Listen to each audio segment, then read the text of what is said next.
to control this thing right on there.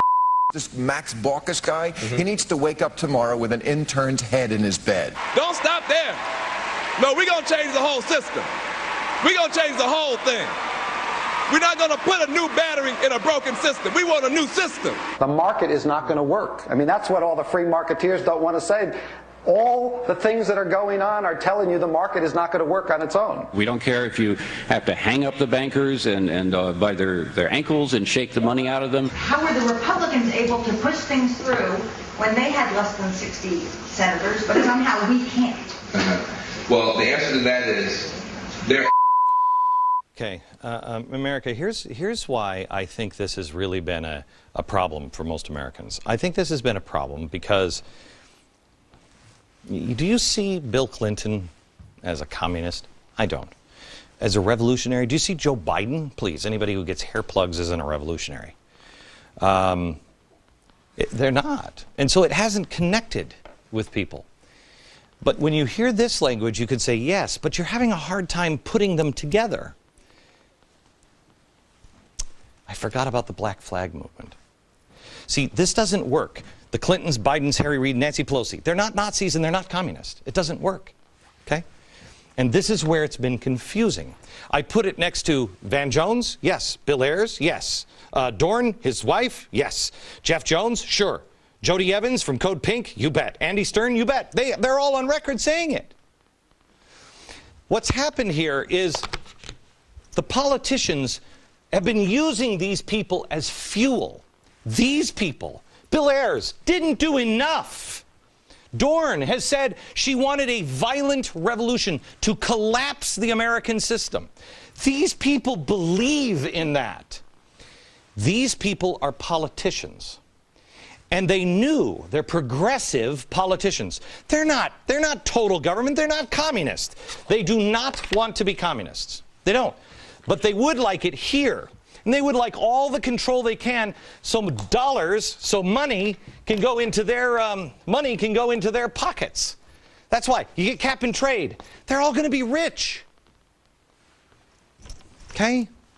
These guys don't want to be rich. Well, I think Andy Stern does. Most of these just believe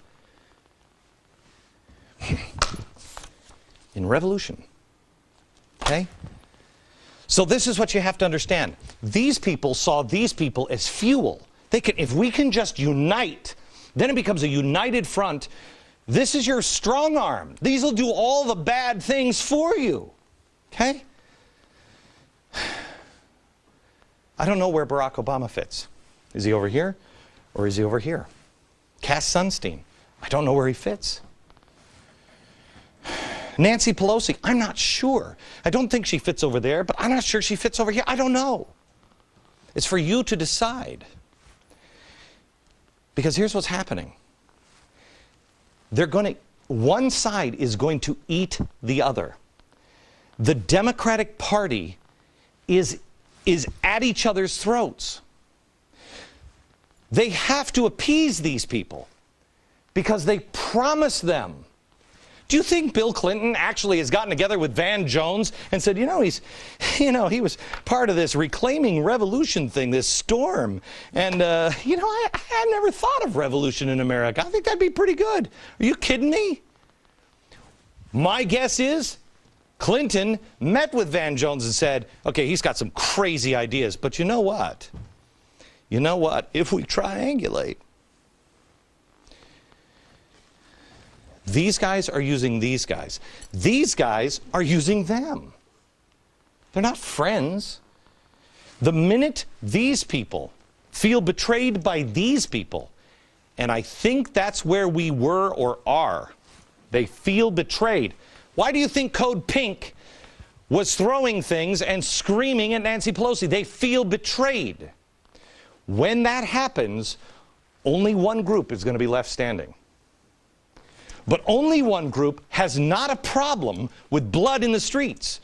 The power of force, or what did Andy Stern say? The power of persuasion. We know where you live, end quote. But mark my words, only one of these groups will be standing. We're right in the middle, gang. We're right here. Whoever is left standing, whoever grabs, you know, Robert Gibbs should remember what he said about BP, because I think it's what these guys think. Remember what Robert Gibbs, and let me give you this description. Robert Gibbs said he has BP, and we've got our boot on their throat. You don't think that's the way Van Jones or Code Pink feel about these guys? We've got our boot on their throat. Whoever is left standing, whoever is the victor, whoever really truly controls the agenda is the one you're going to be fighting against. I hope it's these guys, because these guys don't want rivers of blood. Some of these guys do. More in just a second. You have to study history to understand the present and protect the future. This is the summer of restoration. Learn what is not being taught anywhere else. Every day this summer at 5 p.m. Don't miss out.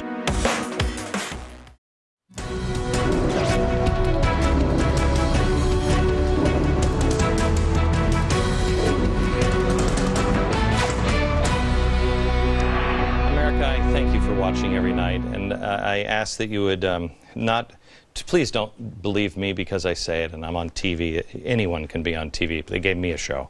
Anyone can be on TV. You need to do this research yourself. You need to find out what you believe. You find the truth. It's out there. It is. Tonight I've been trying to show you the division within the left. If you're a Democrat, I want you to understand that when I talk about revolutionaries and communists, I don't mean the average Democrat. I don't even mean the average Democratic politician. Progressives are not necessarily communist, but there are communist revolutionaries.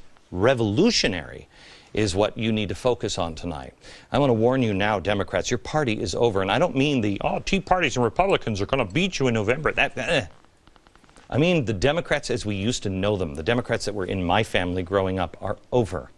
I'm going to show you the Civil War, the video evidence of the Civil War in the Democratic Party that's happening right now. And no one in the media is exposing it, and it is dangerous what is happening. The radicals have infected the party. They have been brought in by politicians who don't really care about anything. They just want to win. They've been tolerating the revolutionaries, the Democrats have. But more importantly, the revolutionaries have been tolerating those politicians. For the moment, the radical fringe of the party is now. Just today, Van Jones was speaking at America's Future Now conference. He's speaking to a group of progressives. I find this extraordinarily disturbing because I believe this man is sending a message. Listen. I think that when we look back at the history of the Obama administration, when we look back at the history of our progressive movement, that this week will mark an historic inflection point when progressives decided to be progressive again in this country. I think something shifted this week. Yes, it has. It has. This is an ominous statement coming from a revolutionary. Please go to glennbeck.com and look up Storm Reclaiming Revolution. This is his organization. He's in this. From a revolutionary. I'm sorry, but when did the Obama administration not be progressive? When? Excuse me? They were normal? We've seen progressives. We haven't seen the actual spooky progressives yet. I think you're about to. Something has changed this week. He's right. But what the politicians don't understand, the ones who have co-opted these revolutionaries and brought them into the process, is they're dangerous. Why? Why? Well, because a lot of them have called for violent revolution in the past and then never distanced themselves from it. You cannot co-opt and lie to people who believe in something. Why is Ahmadinejad dangerous? Well, because he says he wants to wipe Israel off the face of the earth. Okay, the press and the politicians, oh, he's just saying that. Why do they say that? Because nobody in the press and nobody in Washington actually believes a damn thing except their own image. That's it. This man is a 12er. Look it up. Do you know what that is? It's a revolutionary so dangerous that the Ayatollah Khomeini banned 12ers. Okay, here's the Ayatollah Khomeini, who's a revolutionary. He says, stay away from these guys, they're spooky. He didn't co-opt them because he understood they believed in the 12th Imam coming back. And the way to bring the 12th Imam back is to wash the world in blood.